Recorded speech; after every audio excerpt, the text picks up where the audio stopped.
in. Anna, just setting it, Anna.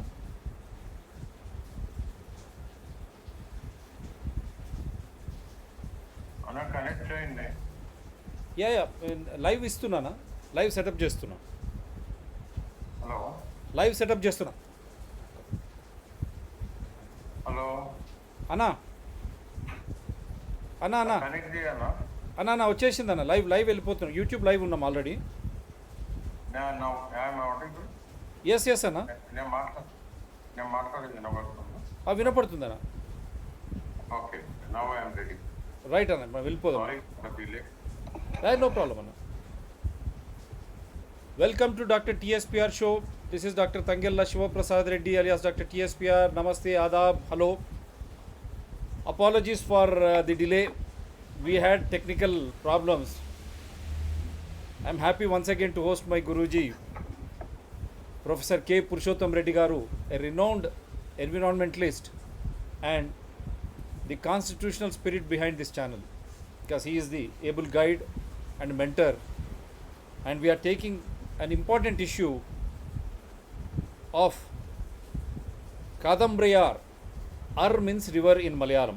Kadambra Ar river, and Kirakambalam Panchayat near, wherein people have been complaining about the sewerage leakage into the paddy fields and also the leakage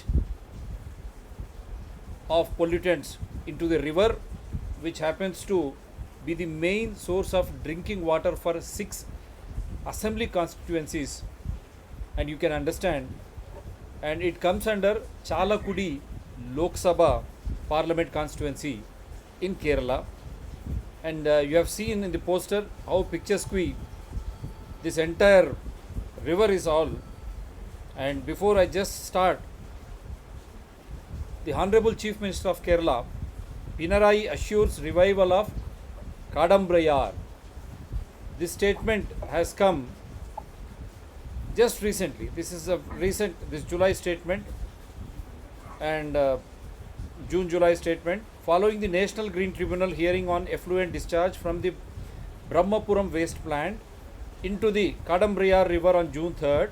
Chief Minister Pinarayi Vijayan has responded to a submission filed by Trikakkara MLA P.T. Thomas in the State Assembly, all 7 constituencies, and this is one of the Assembly constituency which falls under the Lok Sabha, Chalakudi Lok Sabha. The CM has assured that the state government will soon take steps to initiate the revival of the river with the support of the Kerala Pollution Control Board. Kadambrayar river is one of the most polluted rivers in the country. It is being listed under the priority category class 4. Following an earlier judgment of the National Green Tribunal, the river's rejuvenation is being carried out by Pollution Control Board with a specific master plan. A monitoring committee will assess the progress, he said. He also clarified that the government will take action against establishments polluting the water body soon. We don't know soon means. This is the second term. The samples collected from the river are being tested every month, and the level of dissolved oxygen in the water is very low. The count of E. coliform is also very high, Escherichia coli. We have directed the officials to check the nearby apartment complexes, hotels and restaurants and take action against the violators. Small fish being caught, the big entrepreneurs being left out. Any violator is a violator, come whatever may. Besides, a regular inspection on industrial units on the bank of river is also carried out by the PCB officials of Kerala regularly, the CM added. Then, no word on Kitex. Following NGT directives on rejuvenation of Kadambrayar, the CM has assured necessary steps. However, he hasn't mentioned any action against the Kitex group, which sends toxic effluents to the river, as setting up waste treatment plant would cost around 40 crores and its annual maintenance 115 crores, whatever it is, 15 crores. The company hasn't taken any steps to curb pollution yet, said P.T. Thomas MLA, who has raised this issue in the Kerala Assembly too. Sir, soon the action will be taken. National Green Tribunal issues orders. Why should National Green Tribunal issue an order? Before that, is it not the fundamental duty of the state to rescue natural resources, in that a natural resource, such a beautiful river, Kadambrayar.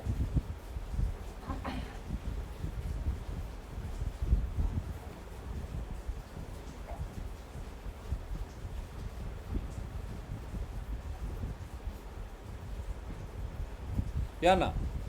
Yeah. Yeah. Shall I start? Yes, Anna. Now, you have presented the matter excellently, Anna. and what's happening in Kerala is not a case in isolation. Right.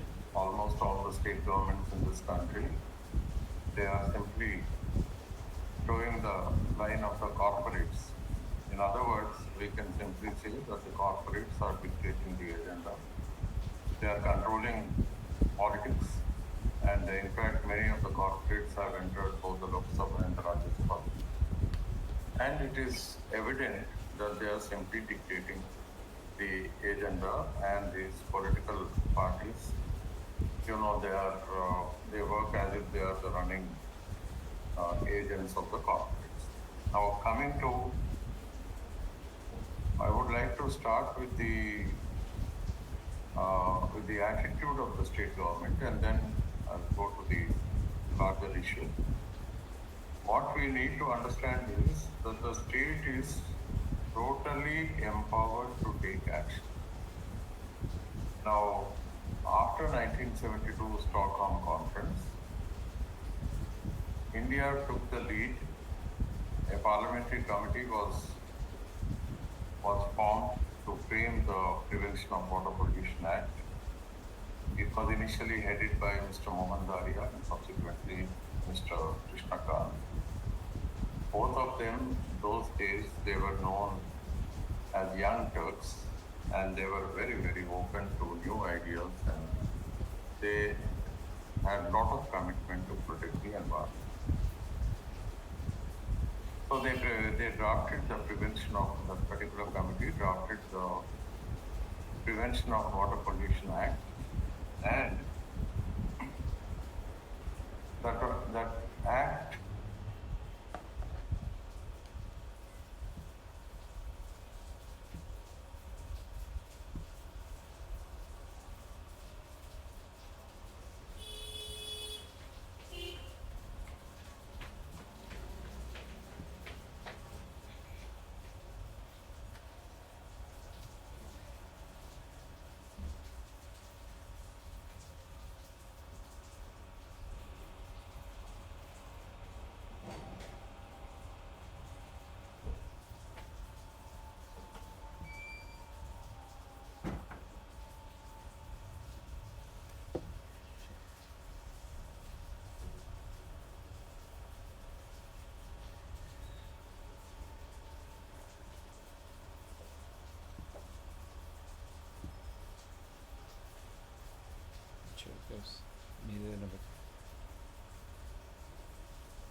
has to Anna. make an environmental impact assessment, Anna. EIA. Very comprehensive assessment has to be done. Anna, due apologies, Anna. And then, yeah. Anna, due apologies. As usual, Yeah, the yeah. power is lost. So we have reconnected through another medium. So we were just Okay. we lost the connection from No problem. the Water Act, which was drafted by the committee of Mohan Daria and Mr. Krishna Kant. I will go back to it. And Yeah. now, the particular bill which was drafted by Mohan Daria and Krishna Kant, when it was adopted, it came to be known as the Water Act of 1974. And based on the provisions of the Water Act, pollution control boards came to be established in this country in the year 1976. Now, if we count the number of years after that, it is exactly 45 years. That is, the Kerala State Pollution Control Board has been in existence for the last 45 years. Not only Kerala TCB, but every TCB in this country, in all the states, and the Central Pollution Control Board, they have been in existence for the last 45 years. Now, 45 years is a long journey. When we look at the institutions, 45 years is a very long journey. And now they should have established their credibility in performance. Unfortunately, in every state of this country, pollution control boards are headed by a typical IAS officer. There may be one or two exceptions here and there, but now the point is when there is an IAS officer, the chairman of the PCB, and also as the member secretary. Now what we need to realize is that this IAS cadre is also, they also head the industries department, they also head every other department, including, the chief secretary, everybody belongs to the same cadre. And it's the same cadre, and they are there, they have been there, and they normally are not proactive. As a result, what happens is that most of the institutions, they become dull, they are non-performing, and the same is the case of Kerala Pollution Control Board. Now I wish to proceed further. 1981, this country had the benefit of protection of air, that is the Prevention of Air Pollution Act 1981. And I'm coming to the Kerala issue within 3 minutes. The point is, in spite of the Water Act and the TCB and subsequently the Air Act, this country has witnessed the world's worst industrial accident, and it occurred in Bhopal in 1984.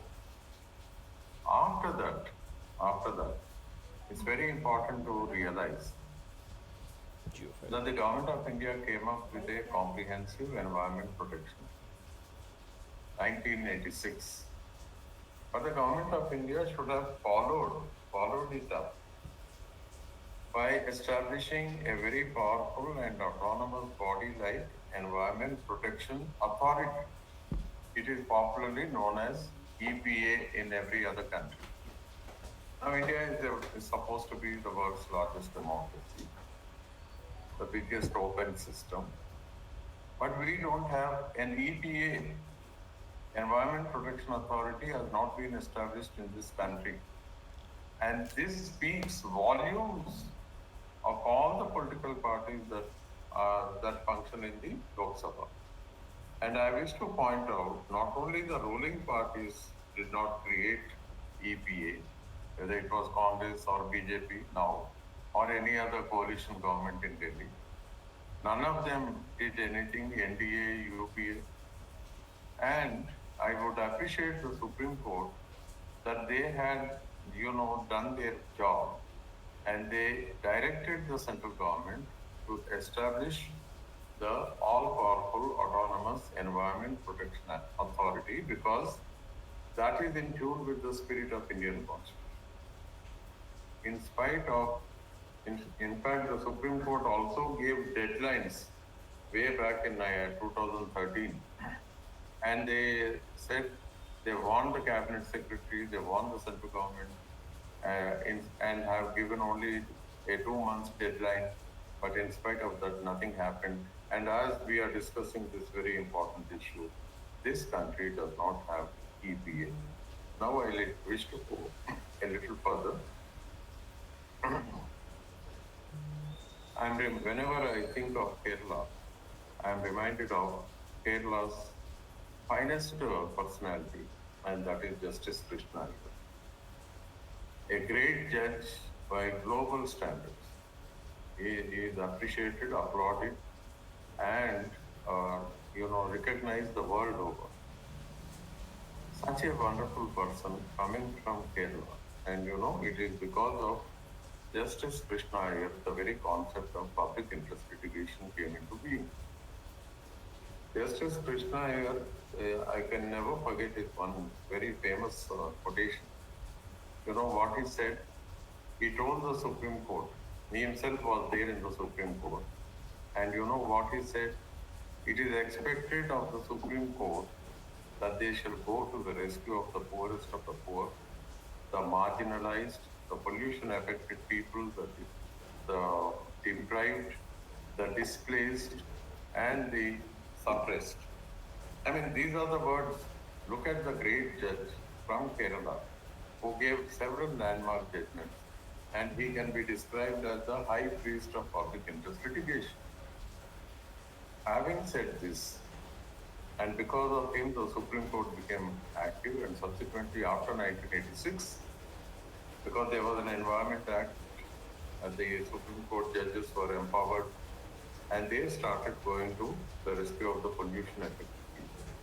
As a result, several landmark judgments were given to begin with from Justice Krishna Iyer, then Justice Parvati, Justice Kuldeep Singh, Justice Venkatacharya, and Justice Jeevan Reddy and others. Now, all these and these several other judgments that followed, when we classify them, we get two major categories of judgments. One, all those judgments which talk about the concept of or the principle of the polluter pays principle. The polluter will have to pay for all the losses suffered by the people, and also not only that, the polluter will have to pay up for the restoration of the damage it was. These are Supreme Court orders are like, everybody knows that because the Supreme Court in this country enjoys judicial review, their judgments become part of the Constitution. And we have to read the Constitution in the light of the amendments and the Supreme Court orders. And this is very important, otherwise we will be missing the bus. The basic structure of India's Constitution. It talks about democracy, level playing ground. It talks about justice. And in addition to that, they talk about the spirit of India's freedom struggle and it being incorporated in the Constitution. Friends, having said all this, on one side we have taken note of the laws, the creation of the regulatory bodies, and then we talked about EIA. Now, environmental impact assessment, it is mandatory. Every industry or every even municipal corporation, if they are letting their sewage into a river, an EIA has to be prepared and it has to be open. After this,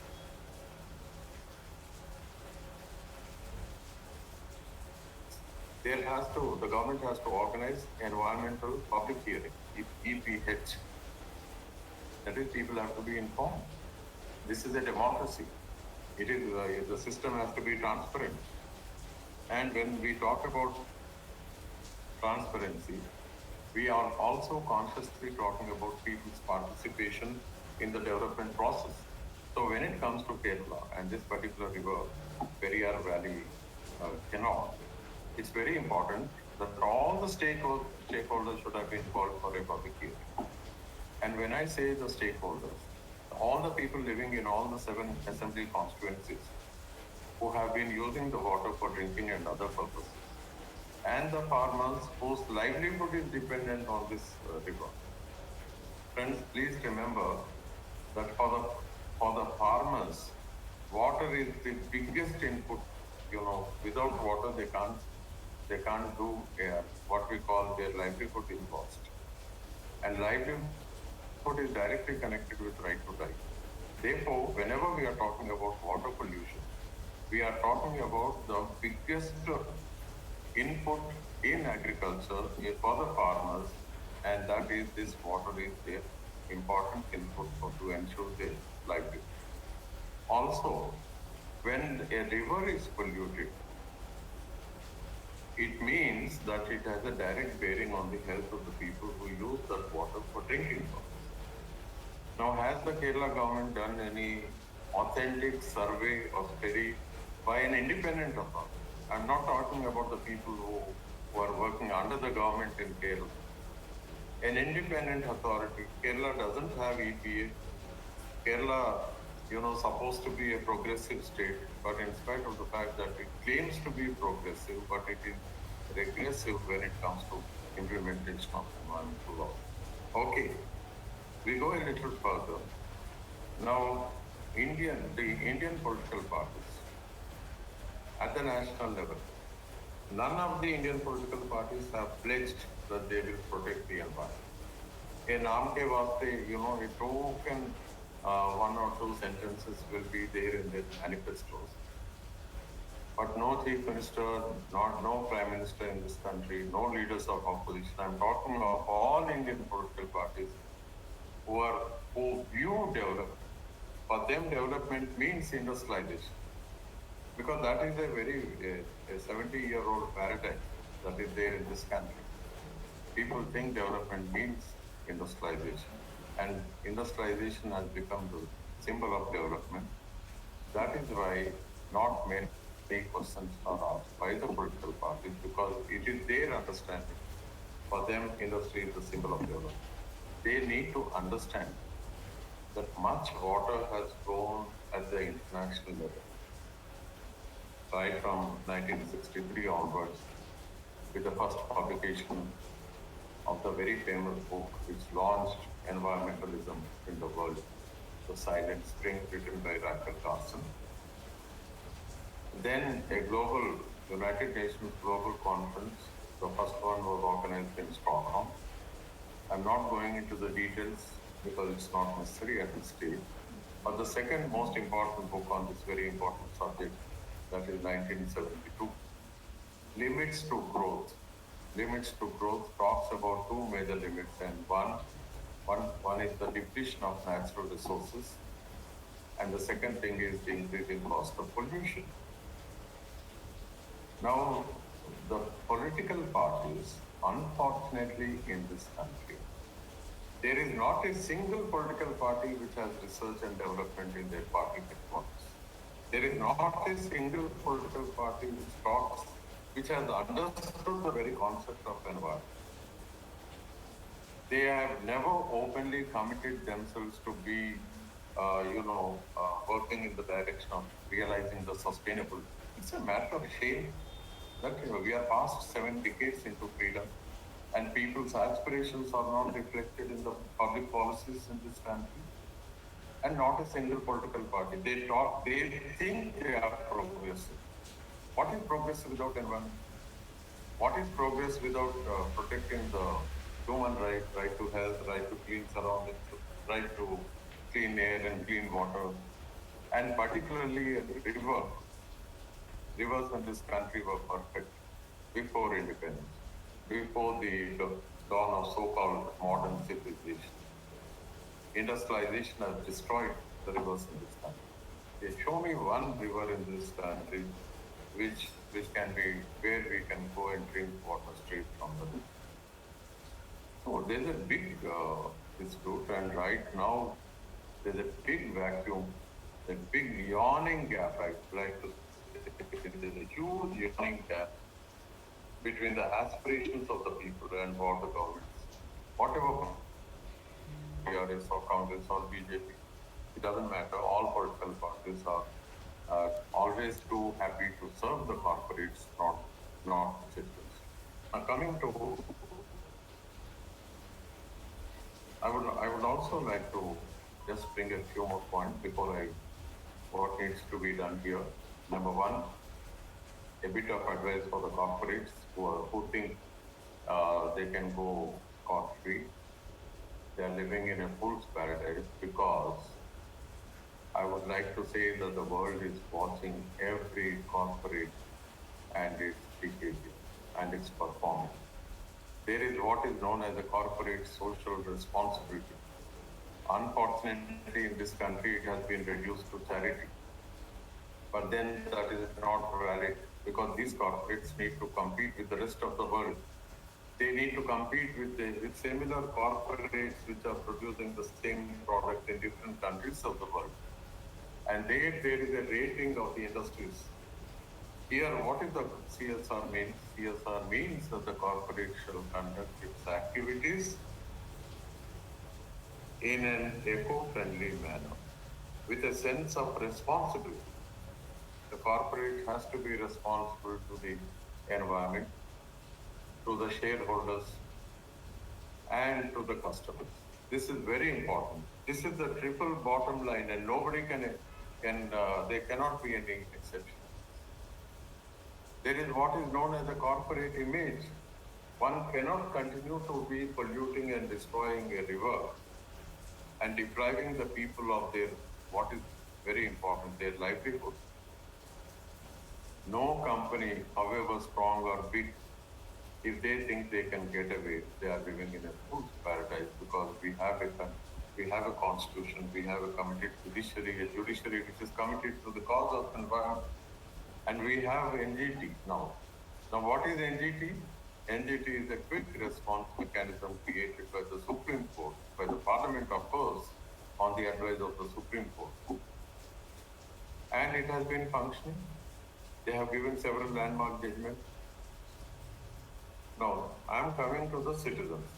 Okay, X, Y, Z, whether it is a corporate, some cities are polluting. Not some cities, almost all the cities, adjoining a river. The city itself becomes the biggest polluter. Then all the industries are polluting, tanneries are polluting, everything. And in fact, even the agriculture in the present form, it is polluting, it is killing. Because the agriculture policy in this country is nothing but hybridization of seeds and chemicalization of agriculture. So what are we doing? We the people living in this country, whether in the city or in the village, we are doing only one activity, and that is we are generating poisons and getting into the river. The BOD and COD levels indicate that the quality of the water is not fit for aquatic life. Then what are we doing? Can anybody call this development? Now the question is, Kerala people are supposed to be highly educated, right? We appreciate it. There is when we talk about literacy, Kerala is number one. It has had fairly good government. Compared to other states, its overall performance is good. Indicators are good. But then I feel very sorry that the people in Kerala are not proactive when it comes to protection of environment. Come on, tell me how many public interest litigations have the people filed? Can't they create the needed pressure for the system to perform? Can't the people in Kerala, the educated, the enlightened, can't they come together, the advocates, the social activists, human rights activists? Why don't they take up this issue of protecting the quality of water in the river? Yes, they should file public interest litigation. They have to pray. If they have any problem, we are there in Hyderabad to help them. Come on. You take up the issues. Go knock the doors of Supreme Court or High Courts or NGT. You have to be the champions, for the cause of the poorest of the poor, the poor people, the deprived, the marginalized, the pollution affected people, or even otherwise for the cause of the river itself and the aquatic life that is there, because biodiversity is very much needed. So I blame the citizens for not being proactive. They have to, it's not just a few people taking up issues. Why can't they send 1 million emails to the Chief Justice Supreme Court of India? 1 million emails, it can be done. What are the educated people doing there? So we see, and we can't expect the governments to be proactive. They are not going to do, they are always in favor of the corporates, yes. But however, if the public exert pressure, the political parties seeing the light, seeing the mood of the public, they will begin to change. I wish to point out, in this country requires a major paradigm shift. We can't be, just a few billionaires or maybe a couple of trillionaires does not indicate that India is developed. What are we trying to? In fact, the Constitution of India very clearly says that the entire political system should operate in such a way that it shall not result in the concentration of wealth.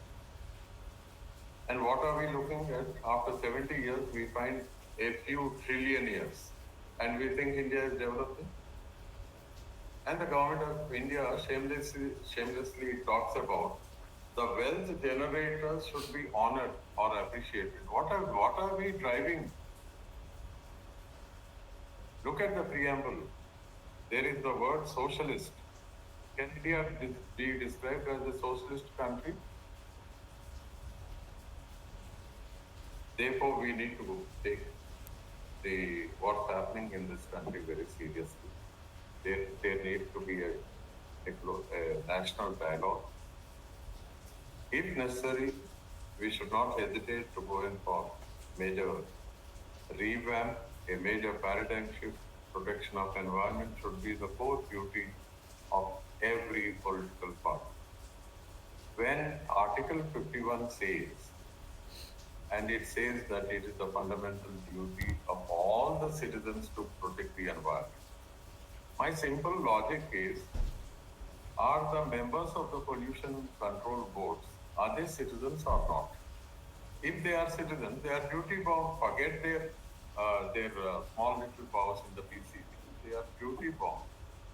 They have to exercise the power in such a way that the river water, quality of the river water will not be polluted or poisoned. What is the word pollution means? People are poisoning river water and there is no action taken. Unfortunately, in this country, I wish to point out, the industry thinks it is cheaper to purchase the regulator than abide by the regulation. Now the PCB has to answer. If they are very emphatic, come on, let them close down all the industries. Even forget the PCB. An ordinary revenue officer, an RTO, or a collector, exercising Section 133, Criminal Procedure Code, Prevention of Public Nuisance Act. Umpteen number of times Supreme Court and the High Courts in this country have said that this section is good enough to control all public nuisances. Now the question is whether pollution is a nuisance. Yes, it is a nuisance. It has to be curtailed.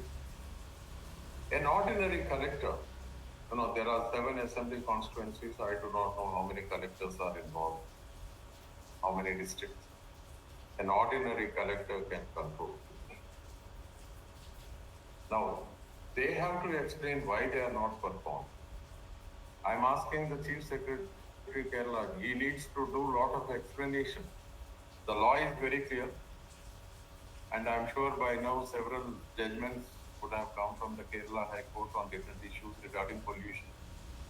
I'm also very clear that the Supreme Court orders in this matter, umpteen number of times that we got several orders. Now what the hell is happening?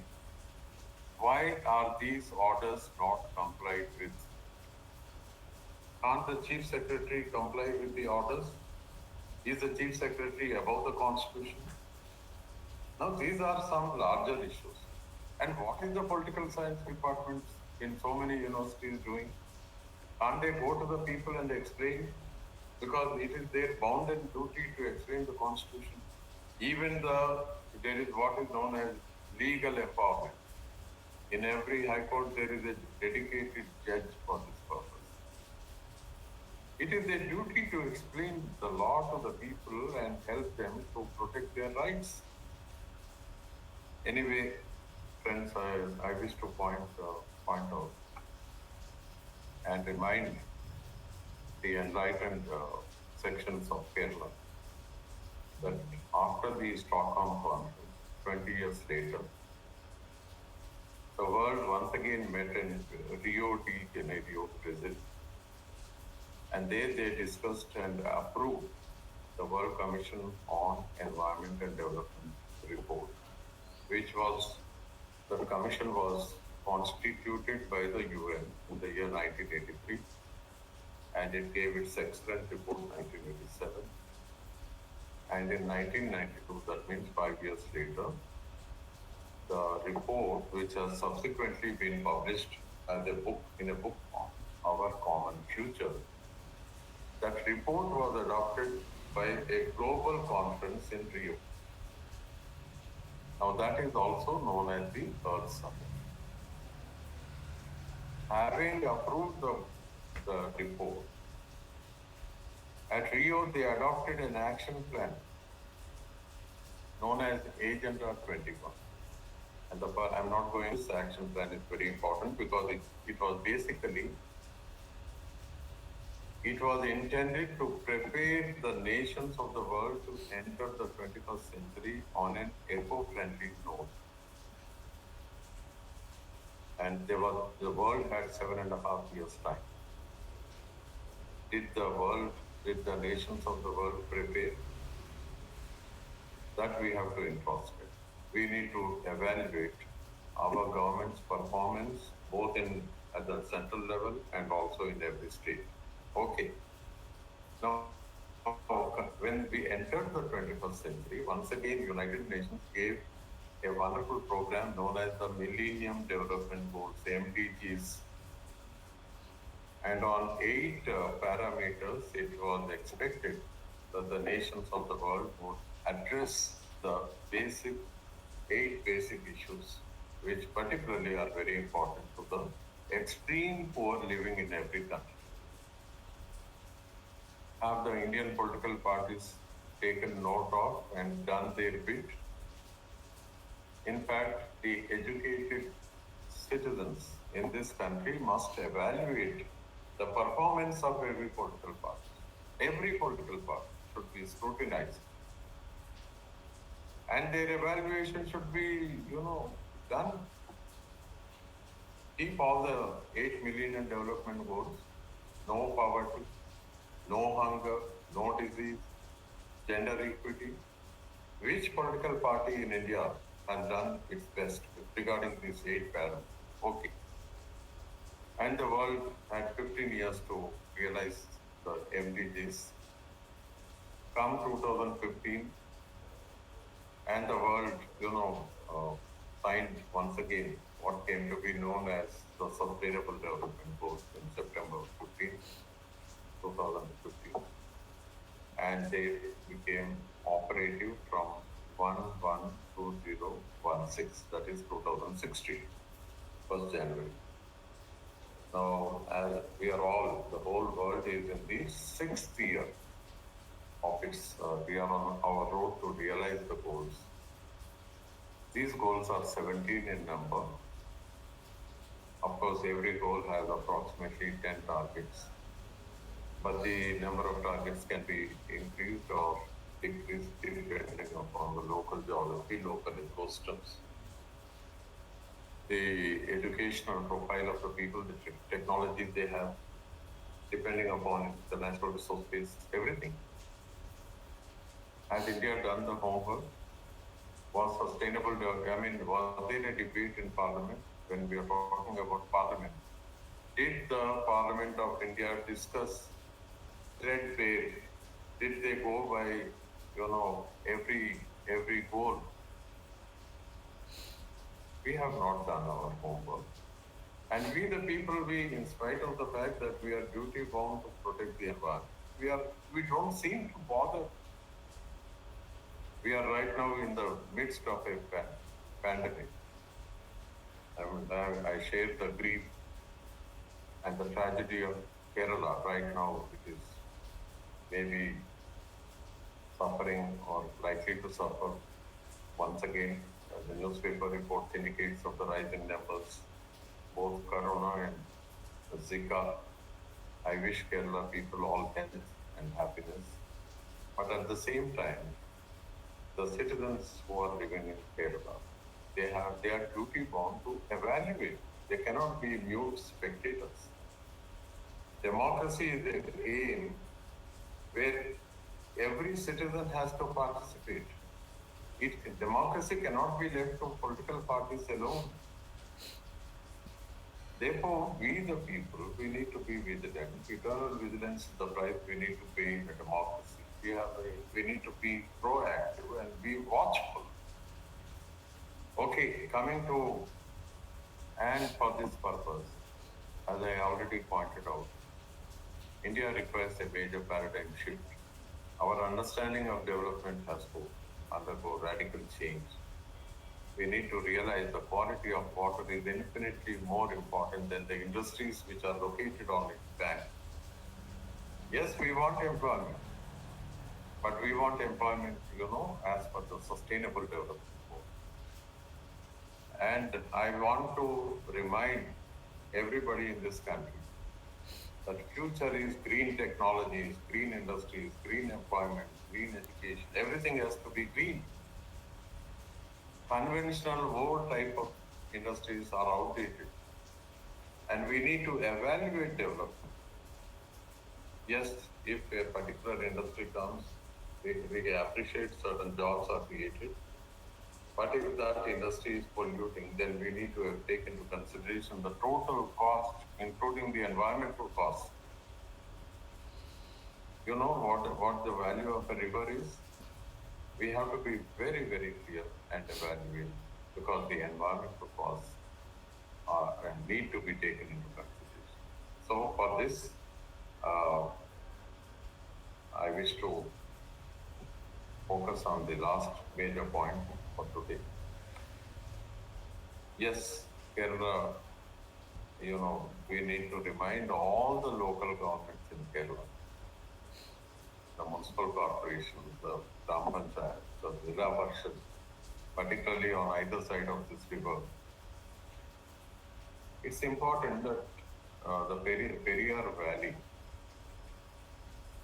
I'm sure it appears to be very beautiful. I've gone through I've been doing a lot of networking on the Google. It's very beautiful. In fact, Kerala is God's own, God kept that state for himself.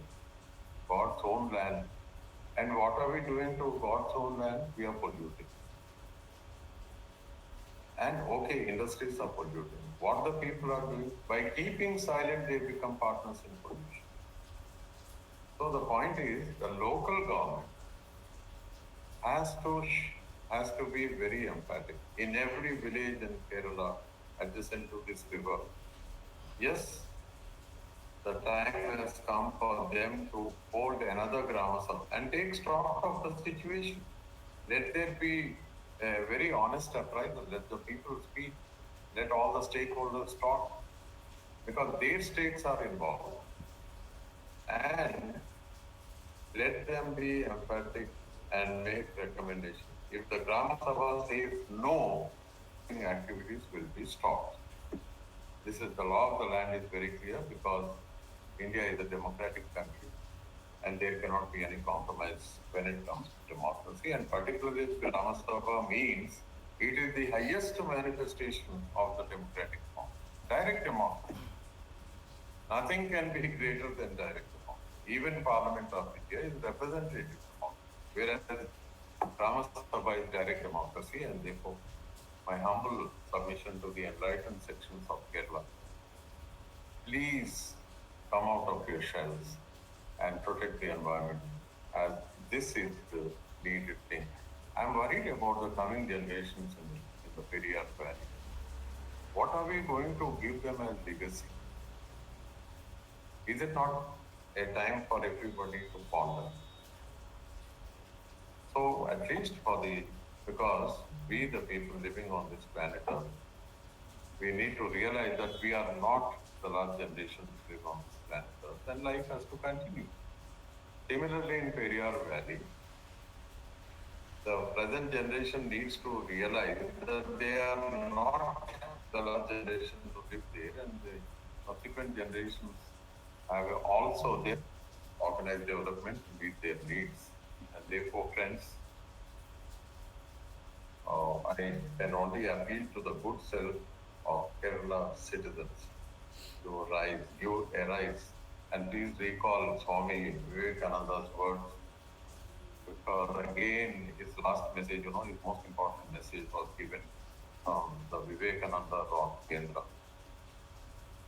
Arise, awake, and stop not till your environment is clean. Thank you, Ved. And I have just two submissions to you. Yeah, How long it would take for biodiversity revival once it is polluted as is being done in the Periyar Valley and likewise in almost every state, but because we are concentrating on yeah. that particular river, and then what is that polluter has to do? You mean to say polluter can go scot free and That, start he is setting up units in state after state, and by just inducing, and here also I give you one example, these corporates, they have entered into the political fray because the panchayats before have refused them permission for one setting up of one unit for new industry. yeah. They themselves have funded and they have won all the wards except two wards where this factory is located. Now they are trying to dictate terms.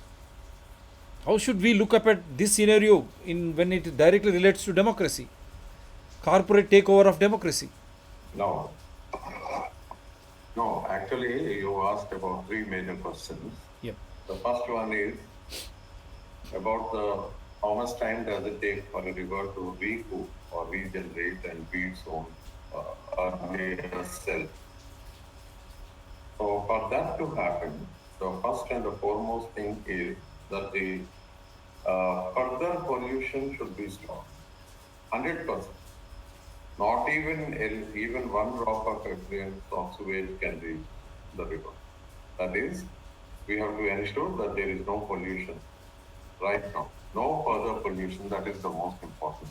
Second, after ensuring that, yes, we can pressurize the judiciary. We should approach the judiciary. Forget the industry. Our task is put the ball in the court of the judiciary and remind the judiciary that in Patancheru, they have given directions directing the industries to restore the damaged ecosystem. That is, if this judgment was given in a particular case, then it can be extended to Kerala. You demand. So that is why we should go to the Supreme Court and seek a direction and seek an order, because already there is what is known as the polluter pays principle. Whoever is the polluter will have to pay. Nobody is above the law, and the Supreme Court order is final. So let the Supreme Court once again make it even more specific and direct the Chief Secretary.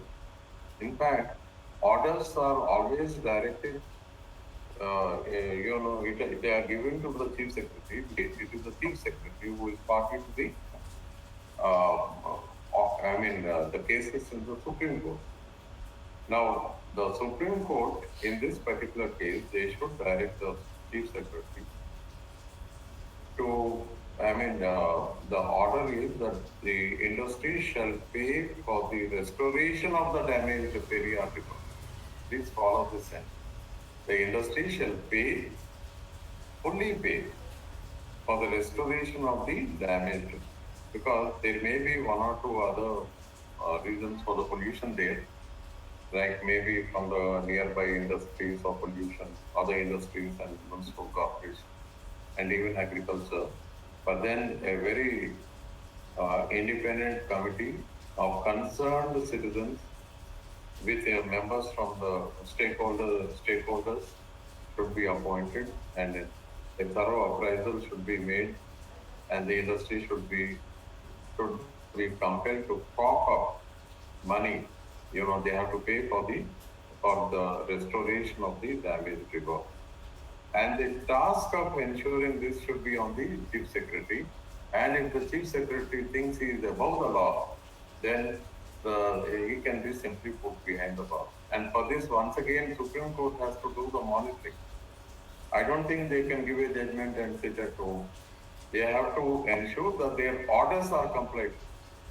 Today, India is in such a critical situation that simply getting an order from the Supreme Court is not making a difference. Chief secretaries are not taking that order very seriously, and they are continuously going on supporting the industry, not ensure not the Supreme Court are implemented. So this is the second most important part. And finally, for anything to happen in this country, nothing will happen without public pressure. So my simple argument is, what is the enlightened public of Kerala doing? Why don't they sell? After all, an ordinary email sitting at home in their cozy comforts of home, they can send to the Chief Justice. So all the Environment Ministry, Delhi, state level Environment Ministry, Chief Minister, Prime Minister, and even, the matter can go up to the United Nations because India is a party to all the protocols, international protocols on the subject of environment. It's a human rights issue. And once it is human rights issue, it automatically calls for what we call involvement of the United Nations. So it's a much larger issue. It's not about one particular industry, but we need to view it very seriously. And now the ball is in the court of Kerala enlightened public. The last one, Anna. These corporates, they have set up collaborations in developed countries like United States. Sorry, I didn't. The last person I didn't answer, I forgot. Yep, please. You mentioned about I wish to point out that the corporates in this country have always been playing both direct role and indirect role. I have many a times have commented. You look at the composition of the Lok Sabha and the Rajya Sabha. At one time, the Parliament of India would be a reflection of the people of India. That is, there would be a large number of farmers and other professions. But today you find the corporates and their agents. That is why the entire political system of India is working to make the corporates comfortable. And people are at the receiving end. We fought against one company, East India Company. But today we have hundreds of Indian corporates looting India. The wealth of India is being transferred to the corporates. But I don't understand what happened to the people of India now. Have we not learned our lesson from India's struggle for freedom? So I would appeal to their good sense and I request the people to be proactive. We need to be vigilant. Unless we, the people, exercise the needed pressure, India will not change. Not only, it's not just India, but in every country, it is the corporates who are dictating terms. Therefore, and this happened after 1991. After 1991, 91 is the cutoff year because Soviet Russia collapsed. And after Soviet Russia's collapse, the corporates became emboldened and they launched a concept known as liberalization, LPG, liberalization, privatization, globalization. And that was viewed as development. I'm really enlightened public of Kerala. I thought that Kerala would give a very strong message in favor of sustainable development. But I realize that Kerala citizens are like any other part of the country and they are indifferent to what's happening in this country. I'm very sorry, but then they need to be proactive and present a different image altogether. Wonderful, Anna, because I thought of asking another question, but we are running out of the natural fuel to run this show because here in Hyderabad again, there is no power as it was happening in Kerala. At the time of the stroke of the show, you announce the show, they remove the power, your bandwidth is gone. In spite of that, when you have such luminaries like you, we make alternate efforts. That is what the wisdom, we are all wisdom personified to see that an issue is properly addressed because it is concerning every citizen of India. And Kerala being a literacy state, enlightened, visionary state, How is that when their river after river is being polluted for commercial gain of survival of wealth of few, and who are again directly and indirectly trying to interfere with the democratic functioning of this great country? Why not you stand if your river is polluted? One, Yeah, one point. yeah, Yeah, one point. See, we are unnecessarily glorifying the people of Kerala. We are all, even I myself have said it so many times. People literacy rate is very high, and therefore we think they are enlightened. But actually, they are environmentally illiterate. The only major struggle Kerala can boast of was the people's struggle against the silent valley. After that, Kerala has never done anything when it comes to the protection of environment. I'm very sorry to say that they never objected to, and if you remember 1.5 years ago, what happened in Kerala because of the heavy rains and the kind of what we call what happened to the hill state, the Western Ghats and the. It's a tragedy, so much of deforestation, so much of mining, and that has resulted in a horrendous tragedy. After that, what happened? Once again, everything is back to normal. And what is strange is that in spite of the fact that environment and sustainable development goals, etc., are now part of the curriculum, what is the big debate that is going on? So mere literacy is not going to make good citizens. Literacy is important, but they need to understand the constitution. They need to understand the right from Stockholm to Paris Accord. There should be a tremendous debate. Environmental impact assessment should be discussed in public. Local governments should be strengthened, and people of Kerala cannot afford to stay at home and think, okay, we are educated, so what? Mere education is not going to change anything. What is the content of their education? That also they have to think, they have to study books like Our Common Future, and they need to be very clear on the kind of future they want. Sustainable development goals, what is the big debate in Kerala? Like any other part of the country, Kerala people are totally indifferent.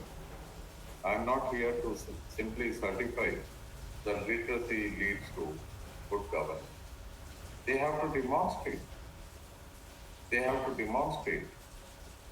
Come on, let the enlightened people of Kerala come together and design what we call a plan where every ecosystem is allowed to regenerate, where every child, participates in environment protection, where every lawyer will take up issues on behalf of the suffering people displaced by pollution. What is the big quality of water that is there in the river, flowing in the river? I don't see any difference between Musi and Periyar. So, people are people. Unfortunately, we the people in this country, we have withdrawn into our small little shells. And that is resulting in a big group by the corporates and their henchmen, that is the politicians.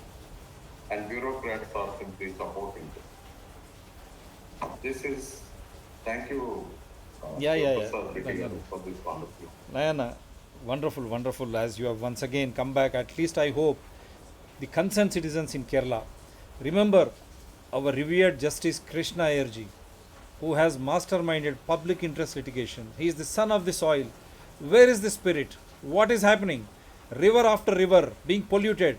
As rightly pointed out by my Guruji, can you drink water from any river in Kerala just like that? Then what is happening? We boast of stating that in every ad, Kerala, God's own country. What is happening to God's own country? Why are people silent?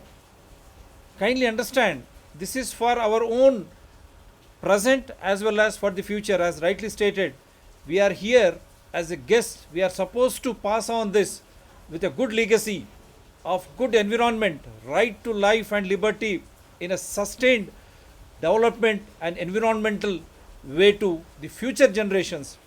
So for that, don't you think we should also enjoy such type of environment, such type of life, such type of liberty, because we are a constitution to ourselves. Every time Guruji has been re-christening me show after show, stating that this is a republic India, this is not a banana republic. Every Indian citizen has got his own rights. These rights constitute to form a democracy, unlike other countries wherein we are strong by all the rights, and we constitute this great constitution because this constitution has been submitted to ourselves. So we are a constitutional authority. Every citizen is a constitutional authority. The taxes paid by us, what runs the state and central governments. So why are you fearing? Whom are you fearing? These corporates or industrialists, they utilize our natural resources, whether it is water, land, our resources, human resources, or the taxes paid by us. They are being misutilized, and they are trying to trample upon the basic structure, tenets of our constitution, that is right to life and liberty, as rightly pointed out, clean air, clean atmosphere, clean water, non-polluted food. Remember corona, if you have to breathe sunlight, and then you need to have all these necessary ingredients to survive. Otherwise, we ourselves have to be blamed. And as rightly said, if it's a literacy state, come on, become concerned.